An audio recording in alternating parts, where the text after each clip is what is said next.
ظالم معاشرے میں الو کا انصاف۔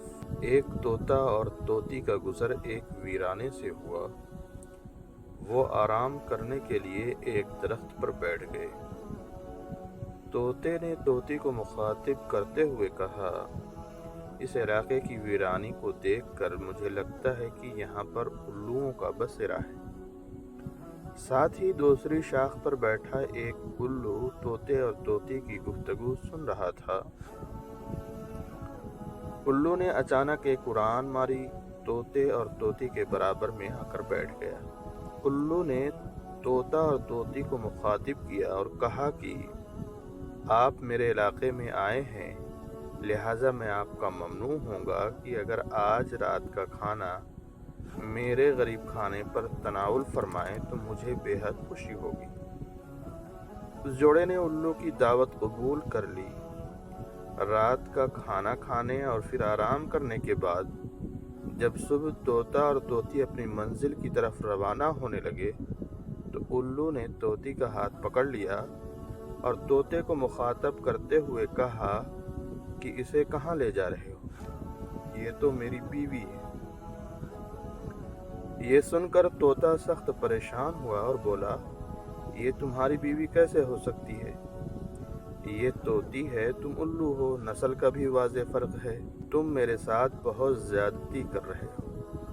اس پر الو وزیر با تدبیر کی طرح ٹھنڈے لہجے میں بولا کہ ہمیں جھگڑنے کی ضرورت نہیں، دن چڑھ چکا ہے، عدالتیں کھل گئی ہوں گی، ہم وہاں چلتے ہیں، عدالت جو فیصلہ کرے گی ہمیں منظور ہوگا۔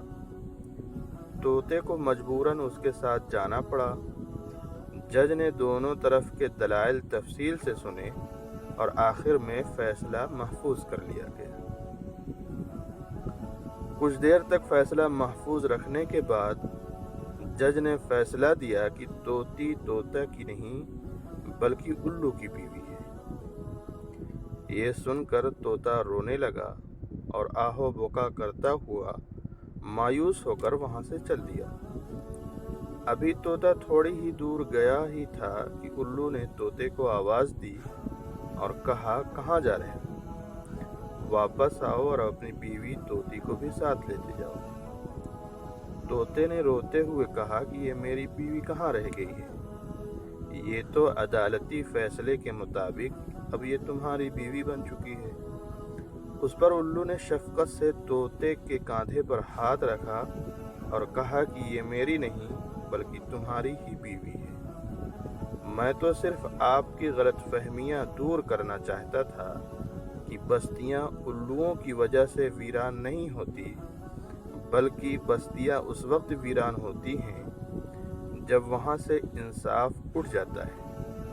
اس واقعے کو سننے والے عام ہندوستانیوں کو بہت سے ایسے سوالوں کا جواب مل گیا ہوگا جس کی تلاش میں عوام مارے مارے پھرتے ہیں اور ایک دوسرے سے دریافت کرتے ہوئے نظر آتے ہیں۔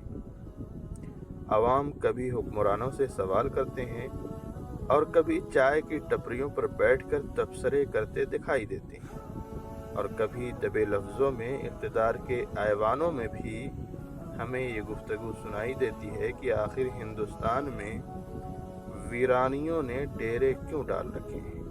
اسی طرح کی اچھی اچھی ویڈیو سننے اور دیکھنے کے لیے ہمارا یوٹیوب چینل ریحان اعظمی کو سبسکرائب کریں، اور اگر یہ ویڈیو آپ فیس بک پر دیکھ رہے ہیں تو وہاں ہمارے پیج کو لائک اور فالو کریں۔ اگر ویڈیو پسند آئے تو اپنے دوستوں احبابوں کو شیئر کریں۔ ملتے ہیں اگلی ویڈیو میں اسی طرح کے کسی اور ٹاپک کے ساتھ۔ السلام علیکم ورحمۃ اللہ وبرکاتہ۔